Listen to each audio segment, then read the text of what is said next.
ये बड़े अफसोस की बात है। तारीख गवाह है कि कांग्रेस को साथ हमेशा मुसलमान रहे हैं। सिर्फ बाबरी मस्जिद का जो सानेहा हुआ, कांग्रेस की हुकूमत रहते हुए बाबरी मस्जिद शहीद हुई, तब मुसलमान कांग्रेस से नाराज हुए और कांग्रेस को वोट नहीं दिया। उसके बाद फिर मुसलमान आहिस्ता आहिस्ता कांग्रेस के करीब आते गए। पिछले बार यहाँ रियासती इंतखाबात में मुसलमानों ने 2008 के इलेक्शन में, असेंबली इंतखाबात में, 2013 के इंतखाबात में खुलकर कांग्रेस का साथ दिया। इसके बावजूद कांग्रेस सिर्फ 80 सीटों पे आके अटक गई। मुझे कभी कभी लगता है कि अगर मुसलमान कांग्रेस का साथ खुलकर नहीं देते तो कांग्रेस 60 सीटों पर रह जाती कर्नाटक। और उसके बावजूद अब जब पार्लियामेंट का इलेक्शन हुआ है तो इस तरीके का रवैया कि सिर्फ एक सीट देना, ये इससे हमको बड़ा अफसोस हुआ है। हमें ठेस पहुंचा है। ये ठेस सिर्फ रोशन बेग को ही नहीं पहुंचा है, बल्कि रियासत कर्नाटक के मुसलमानों के जज्बात को ठेस पहुंचा है। आप एक और सीट दे दे तो क्या हो जाता? कैंडिडेट हार जाता? यही होता ना। आपके 28 के 28 सीटें जीत जाएंगे आप। सलमान का जब नाम आता है तो अरे वो सीट हार जाएगा। क्या बेवकूफी है। आप विदर्भ में मुसलमान को सीट दे सकते थे, विदर्भ में क्यों नहीं दिया? क्या मुस्लिम लीडरान की तरफ से क्या सही से प्रेजेंटेशन नहीं दिया गया था? क्या कितने सीटों के मुतालबा था? अरे कितने बार रिप्रेजेंटेशन करें, जाके इनके पैर पड़े क्या?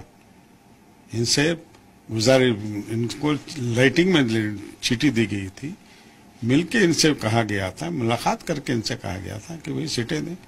अब ये सिर्फ कैडबरी चॉकलेट देना चाहते हैं। नहीं, आपको राज्यसभा दे देंगे, एमएलसी दे देंगे। किसको ये कैडबरी चॉकलेट दे रहे हैं आप रख लीजिए। देना हो तो आप सीटें देना था, 3 सीटें देना था। ठीक है, 3 नहीं तो 2 तो सीट देते।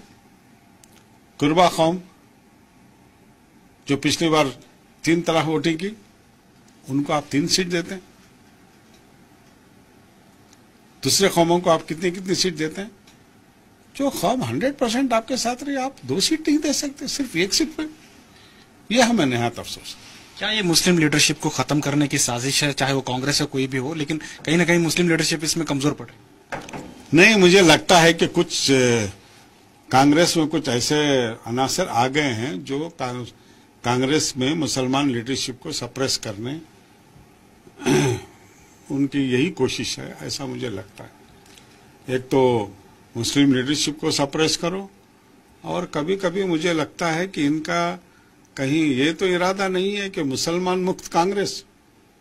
मुझे इस पे शुबा है। मेरे भाई, बिदर की पार्लियामेंट की सीट थी जहां पर किसी एक मुस्लिम अक़लियत को टिकट दिया जा सकता था, मगर नहीं दिया गया।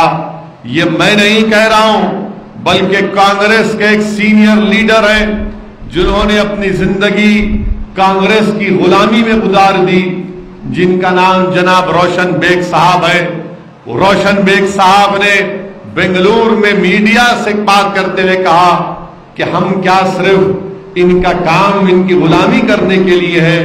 तो मैं जनाब रोशन बेग साहब से कह रहा हूं कि कब तक आप सिर्फ मीडिया को, अखबारात, टीवी चैनल को बुलाकर बयान देंगे? अरे करते क्यों नहीं कुछ? कब तक तुम सिर्फ अखबार में या टीवी पर बयान देकर खामोश बैठ जाओगे? निकलो उस पार्टी से, लो मुसलमानों की क़ियादत, दलितों की क़ियादत करो, मजलूमों का साथ लो। अरे जिंदगी के कितने दिन बाकी हैं आपके और हमारे, मगर सिर्फ शिकायत करना और ये कह देना कि वक्त पड़ा तो हम दुश्मन का भी साथ लेंगे। अरे मत लो दुश्मन का साथ, खुद कायद बनो, खुद क़ियादत करो। मैं तुम्हारा साथ देने के लिए तैयार हूं। मेरा मकसद सिर्फ यही है कि चाहे मुस्लिम अक़लियत हो या दलित हो, इनको इनका जायज मुकाम